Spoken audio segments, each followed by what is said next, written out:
Assalamualaikum warahmatullahi wabarakatuh. Salam sejahtera untuk kita sekalian. Pada hari ini kita pertemuan yang ketiga tentang manajemen pemerintahan, di mana kita akan membahas tentang PP nomor 5 tahun 1976 yang intinya adalah penyusunan formasi PNS atau pegawai negeri sipil. Yang pertama tujuannya yaitu untuk bagaimana jumlah susunan pangkat PNS atau pegawai negeri sipil yang diperlukan oleh satuan organisasi atau satu organisasi negara untuk mampu melaksanakan tugas dan pokoknya. Itu yang paling pokok. Lalu tujuannya penetapan formasi ini agar satuan organisasi negara dapat mempunyai jumlah dan mutu pegawai negeri yang cukup dan cakap pada suatu organisasi tersebut. Di dalam PP itu sendiri, PP nomor 5 maksud saya tahun 1976 tadi, dasar penyusunan informasi ini ada beberapa item. Di antaranya satu, jenis pekerjaan, yaitu macam-macam. Misalnya ada sebagai administrasi, sebagai pembukuan, sebagai yang lainnya lah. Di antaranya dua, sifat-sifat dari pekerjaan. Misalnya pekerjaan itu apa? Pekerjaan fisik, apa pekerjaan administrasi, atau pekerjaan yang sifatnya hanya tata usaha saja, tulis menulis. Saya lanjut ke yang ketiga adalah kapasitas pegawai. Artinya di satu organisasi itu berapa yang akan pensiun, yang akan ditambah, lalu kebutuhannya, sehingga pekerjaan itu tidak akan lebih daripada yang dibutuhkan, agar pekerjaan ini bisa efektif dan efisien. Apa itu efektif? Efektif itu adalah tepat sasaran. Sedangkan efisien itu adalah biaya lebih murah, lebih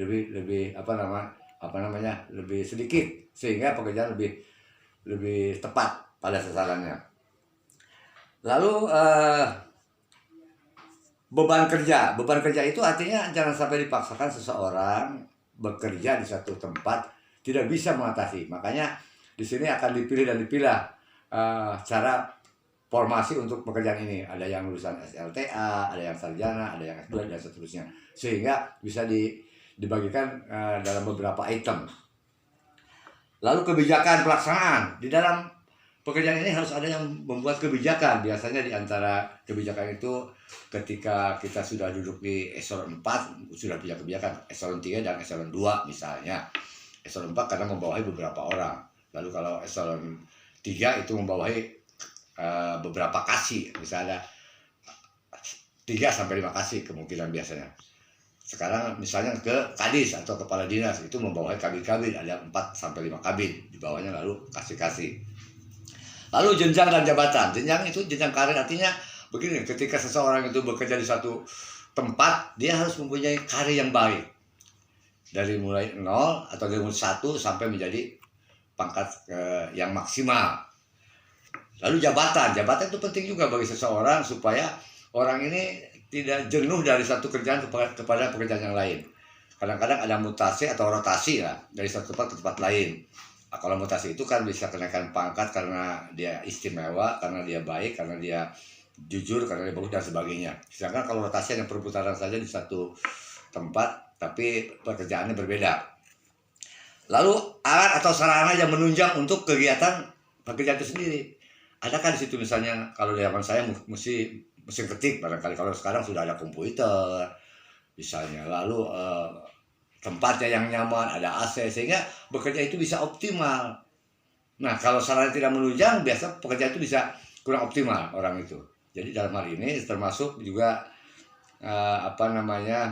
kegiatan yang lainnya.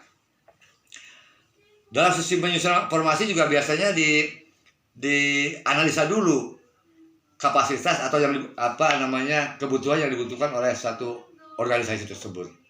Saya katakan tadi, kembali kepada masalah tadi, berapa yang dibutuhkan, jangan sampai over kapasitas. Kadang-kadang di daerah kita itu satu tempat itu menumpuk satu tempat itu orang banyak, tapi di tempat lain kosong. Kita jangan jauh-jauh. Saya kasih contoh, seorang pegawai negeri sipil, misalnya seorang guru. Di guru ini, guru favorit. katakanlah SD 1 ini favorit. Sehingga guru itu bertumpuk di situ sampai kadang-kadang yang mestinya 6 menjadi 10. Sedangkan di sisi lain misalnya SD negeri yang masih banyak di daerah itu tidak terisi. Hanya satu orang, dia menjadi OB, dia menjadi guru, dia menjadi kepala. Bayangkan oleh Anda. Nah, kita tidak mau begitu.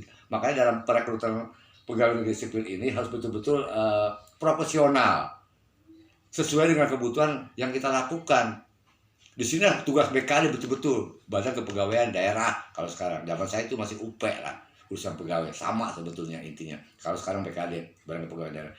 Inilah tugas BKD yang harus mengkoordinir semua pegawai negeri sipil yang ada di kabupaten masing-masing. Kalau sudah tahu berapa jumlah yang akan pensiun, berapa jumlah yang akan naik pangkat, golongan berapa saja yang dibutuhkan, ini penting. Sehingga formasi baru dibuka untuk umum. Tapi tidak boleh KKN ya, karena sekarang itu harus online, apalagi sekarang di bidang udah canggih segalanya, sehingga kita betul-betul profesional dalam melaksanakan kegiatan ini. Barangkali itu yang bisa saya sampaikan untuk sementara. Kita lanjut kepada cara pengaturan pegawai, cara bagaimana seseorang bisa menjadi pegawai negeri sipil. Yang pertama saya katakan tadi berdasarkan kebutuhan, tapi syarat-syaratnya yang paling pokok adalah pertama harus punya ijazah minimal SLTA. Sekarang di zaman saya masih bisa SD untuk OB. Sekarang OB itu sudah meningkat ke SLTA. Kalau bisa sarjana S1, kalau bisa S2 kalau perlu. Nah, supaya apa? Supaya dalam mengantisipasi kegiatan pekerjaan itu bisa diatasi. Di era sekarang ini harus semua tahu, tidak hanya satu bidang saja. Harus the right man on the right place, tapi tidak the right man on the right job. Artinya orang itu menempatkan kerja sesuai dengan latar belakang pendidikan yang dia ampuh, maka pekerjaan itu akan baik. Misalnya seorang camat tuh idealnya itu harus dari STPDN karena memang dia bidangnya, atau minimal dari administrasi negara lah, karena dia tahu. Tapi kalau orang itu misalnya, mohon maaf, misalnya dari luar sarjana pemerintahan, misalnya dari agama, kan tidak nyambung. Bukan tidak boleh, tapi tidak nyambung.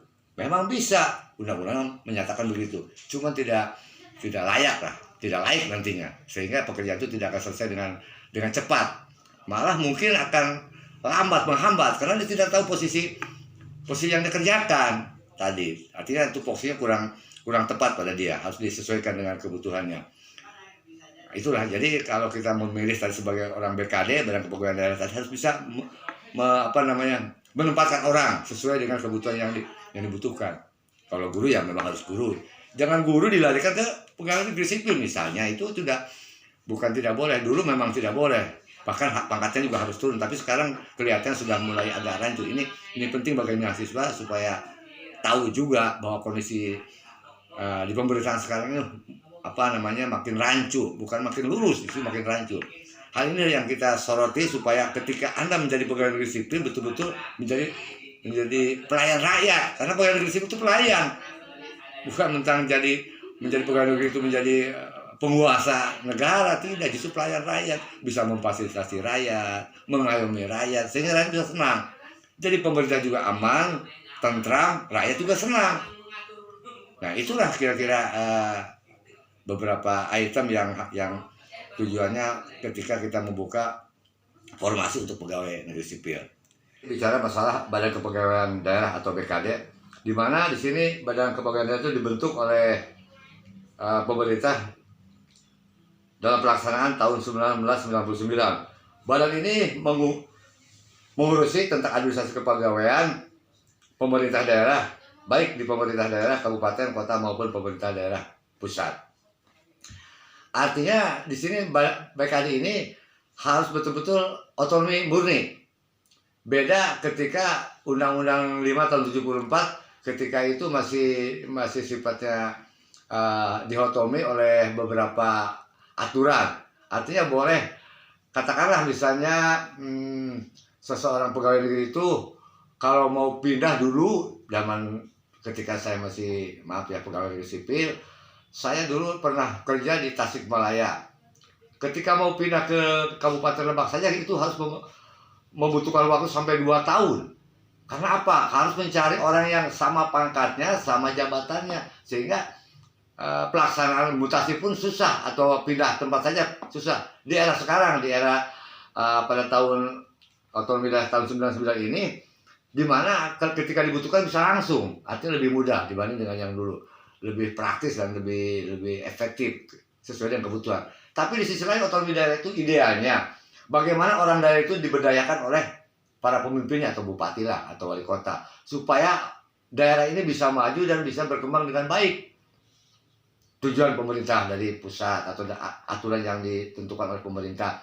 Tapi kelihatannya di sini kurang optimal dalam memberdayakan sumber daya alam yang ada. Mungkin sumber daya manusianya bisa diberdayakan dengan baik, tapi sumber daya alam yang ada tidak terangkat.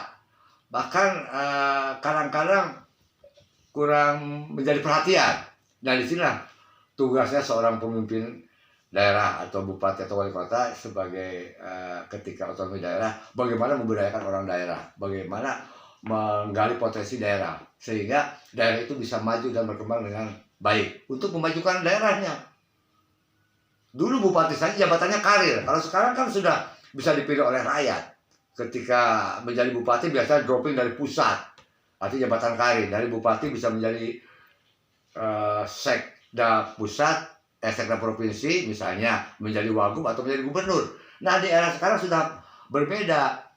Menjadi bupati saja dipilih oleh rakyatnya, menjadi gubernur saja dipilih oleh rakyatnya, apalagi presiden sudah jelas. Itu lebih demokrasi dibanding dengan yang dulu. Kalau dulu kan melalui anggota DPR, diwakilkan oleh DPR, sehingga kita tidak memilih, hanya DPR saja yang memilih menjadi bupati ataupun menjadi presiden. Di era sekarang sudah dibuka lagi bahwa rakyatlah yang memilih. Nah, itu pun memang harus konsekuensinya begini. Ketika ini dibuka, demokrasi secara terbuka, besar-besar ini banyak konflik horizontal antara satu dengan yang lain. Di sinilah kita butuhnya seorang pimpinan yang betul-betul bijak, bisa mengantisipasi situasi ini.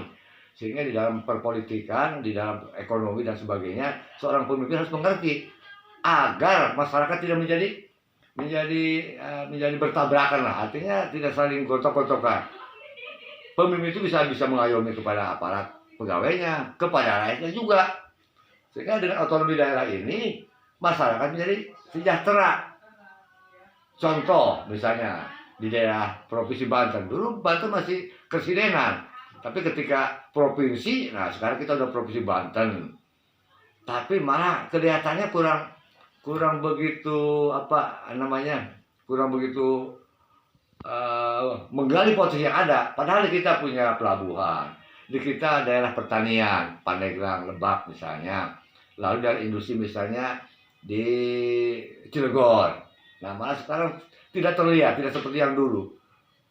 Artinya di sini bupati sudah masing-masing. Lebak, memimpin Lebak, Pandeglang ya Pandeglang. Ya, artinya Serang ya Serang, bahkan ditambah dengan Tangerang Selatan. Tangerang Selatan lebih maju kalau kita bandingkan. Mohon maaf ya. Bisa karena apa? Sumber daya manusianya lebih produktif, lebih giat. Mungkin karena dekat dengan Jakarta, penyangga Jakarta. Lalu pihak swasta ikut menggali potensi. Misalnya adanya BSD, itu kan dari pihak swasta. Di kita kan di daerah, katakanlah yang tertinggal sekali Pandeglang dan Lebak misalnya, itu kan pihak swastanya kurang berperan aktif. Hanya pemerintah saja yang menggali potensi yang ada. Sehingga kita terseret-seret, tertinggal. Nah, itu kalau di bidang pekerjaannya. Saya kembali kepada materi kita tentang badal kepegawaian daerah tadi, bahwa kita harus memilih betul-betul dalam pekerjaan ini pun, memilih orang harus sesuai dengan pekerjaan yang kita butuhkan. Misalnya seorang PU itu harus dari insinyur betul-betul, sehingga ketika ada jembatan yang rusak, seorang kepala PU itu harus tahu di mana kerusakannya itu, apakah besinya yang kurang kuat misalnya, atau misalnya aspalnya yang kurang tebal dan sebagainya. Sehingga betul-betul profesional. Jangan sampai seorang kepala PU bisa diisi oleh seorang sarjana hukum, itu kan tidak nyambung ya, walaupun boleh gitu ya. Jadi betul-betul harus betul-betul orang yang profesional. Atau di Bapeda, Badan Perencanaan Daerah, itu harus betul-betul orang yang mampu dan tahu tentang kondisi daerahnya masing-masing. Bagaimana memberdayakan daerahnya supaya betul-betul pembagian wilayah itu sesuai dengan kebutuhan daerahnya masing-masing. RT RW-nya, tata ruangnya maksud saya. Di mana tempat pertanian, di mana tempat perindustrian, di mana tempat pabrik dan sebagainya. Sehingga betul-betul bisa membagi wilayah, jangan sampai ditumpuk satu tempat. Sehingga betul-betul daerah ini masing-masing punya acuan masing-masing. Misalnya di Rangkas soal pertanian di Pandeglang, pertanian di Serang, misalnya di Tangerang daerah perindustrian atau yang lainnya lah. Jadi harus dibagi-bagi, jangan sampai di satu tempat itu ya perindustrian, ya pertanian, tidak mungkin lah. Bahkan kalau perlu mah one product one pilih, satu daerah satu penghasilan, sehingga betul-betul bisa menghasilkan, bisa menjual dengan barang yang baik dan masyarakat bisa menggali potensi yang ada, sehingga pemerintah bisa mengayomi. Katakanlah misalnya kalau kita bicara soal otonomi daerah mutlak, betul-betul mutlak murni, misalnya di Lebak itu terkenal dengan gula aren. Gula aren itu dari mana sih? Gula aren itu kan dari pohon aren. Tapi pohon aren sendiri tidak pernah yang menanam sementara ini. Hasil daripada tumbuh sendiri saja. Coba kalau kita bayangkan satu area bisa 100 hektar saya ditanami aren. Aren itu semuanya akan termakan. Dari sejak daun sampai lidi, sampai niranya dibikin gula, sampai kulitnya injuk dibikin tempat buat atap, sampai isinya dibuat aci. Tidak ada yang terbuang, tapi tidak pernah ada yang menyemai buah aren itu sendiri. Bahkan itu hanya penghasilan daripada penghasil musang aja gitu kan. Tidak tidak digali oleh kita. Coba sekali-kali kita berpikir ke sana ketika otonomi daerah ini kalau seorang pemimpin nantinya. Itu kalau pekerjaannya. Tapi kalau bicara BKD tadi, orang BKD sendiri bisa menyeleksi kebutuhan yang dibutuhkan betul-betul oleh satuan kerja tadi, saya bilang tadi ketika kita bicara lebih awal. Jadi betul-betul menempatkan orang itu sesuai dengan kebutuhan, dan seleksi ini betul-betul di seleksi yang baik. Jangan sampai ada KKN lalu misalnya karena memang kedekatan lalu dia jadi, itu tidak baik. Idealnya saya bilang disesuaikan dengan ijazah, kebutuhan ijazah kita, apa yang dibutuhkan, sehingga betul-betul bekerja itu dengan layak. Lalu profil pegawai negeri sipil, diantaranya berdasarkan hasil inventarisasi data misalnya kepegawaian tadi, semua instansi pemerintah diketahui bahwa jumlah seluruh PNS di Indonesia ini biasanya tercatat mungkin waktu tahun 2000 sekian tercatat sampai 3 juta lebih mungkin. Nah, bayangkan kalau misalnya di antara itu kan setiap tahun, saya katakan tadi bahwa setiap tahun itu pasti ada yang pensiun. Yang pensiun harus segera diganti. Dulu ada namanya tambal sulam. Memang tahun-tahun era Undang-Undang 574 tuh ada tambal sulam. Tambal sulam itu begini. Artinya ketika bapaknya seorang PNS, nah dia mau pensiun bisa diganti oleh anak atau adiknya dengan NIP yang sama tapi nama berbeda. Di era sekarang tidak ada. Bahkan NIP sekarang itu diganti oleh tanggal lahir. Tanggal lahir, sehingga tidak ada lagi nomor NIP seperti dulu. Ada NIP daerah, ada NIP pusat. Kalau pusat itu 01010, kepalanya kalau daerah 480. Nah itu misalnya provinsi gitu, atau kabupaten. Nah di era sekarang sudah tidak ada lagi. NIP itu berdasarkan tanggal lahir dari ketahuan. Bahkan lebih akurat sekarang gitu, karena berdasarkan tanggal lahir ketahuan bahwa orang itu pensiun tahun sekian. Kalau dulu nggak ketahuan, karena masih selalu kelihatan misalnya 480, 102, 197 atau 198 gitu dulu. Sekarang tidak ada, jadi dari NIP. Nah mudah-mudahan dengan adanya perubahan-perubahan yang signifikan di pemerintahan daerah ini dengan cara formasinya lebih baik, sehingga pekerjaan pun akan lebih konsentrasi. Karena di era dulu kalau saya bandingkan Undang-Undang 574 dengan sekarang ini sudah berbeda. Dulu tidak ada tunjangan daerah yang signifikan, dulu mah waduh masih berkembang lah mungkin. Tapi sekarang sudah mulai maju. Jadi tergantung daerahnya masing-masing. Misalnya di Pandeglang penghasilannya berapa, PAD-nya berapa, Lebak berapa, itu akan kelihatan. Tapi kalau PAD yang besar, misalnya seperti Tangerang Selatan mencapai 1,3 triliun itu, kalau tidak salah ya, itu akan gede lagi tunjangan kepada pegawainya, kepada eselon 1, eselon 2, eselon 4, eselon 3, eselon 2 misalnya. Tapi kalau di daerah yang agak minus seperti Lebak Panegang pasti kecil lagi, disesuaikan. Jadi sekarang bagaimana sekarang bupati itu atau wali kota itu bisa menggali potensi yang ada supaya pegawai ini bisa lebih sejahtera. Nah, di sini peranan kepala wilayah atau bupati atau wali kota supaya bisa menggali sampai yang tadi ketika otonomi daerah, maka digalilah potensi yang ada sehingga masyarakat bisa hidup dengan baik dan pegawai negeri pun sebagai pelayan masyarakat bisa lebih baik. Kalau tidak bisa ya artinya otonomi daerah ini bukan sia-sia sih, kurang manfaat, sehingga jangan sampai yang punya duit bisa jadi bupati, jangan sampai begitu. Jadi bagaimana orang yang berpotensi dan profesional menjadi bupati itu, sehingga dia tahu bagaimana mekanisme menggali potensi yang ada. Pemda sendiri bisa maju kalau begitu, tapi memang agak sulit juga ya. Sekarang memang uang harus segala dengan uang, tanpa uang memang tidak bisa jalan juga ya. Artinya uang itu bukan disia-siakan, diberdayakan dengan baik supaya menjadi baik juga. Nah, jangan sampai artinya menjadi seorang pemimpin karena banyak uang lalu dia nggak bisa bekerja, ini kan kurang etis lah, kurang baik. Saya berharap dengan adanya otonomi daerah ini semua orang, siapapun orangnya yang menjadi pemimpin itu bisa menggali potensi yang ada dan mengerti kondisi pemerintahan, sehingga ada sinergi antara BKD, antara misalnya bupati, inspektorat, lalu juga dengan asal 1, asal 2, asal 3 supaya bersinergi, termasuk dengan DPR karena partner kerja. Kalau sudah begitu, insya Allah segala sesuatu akan bekerja dengan baik dan hasilnya juga akan optimal. Itu saja barangkali yang bisa saya sampaikan pada pertemuan ini. Mudah-mudahan pertemuan yang akan datang kita bisa berjumpa kembali. Terima kasih. Wabillahi taufiq wal hidayah. Wassalamualaikum warahmatullahi wabarakatuh.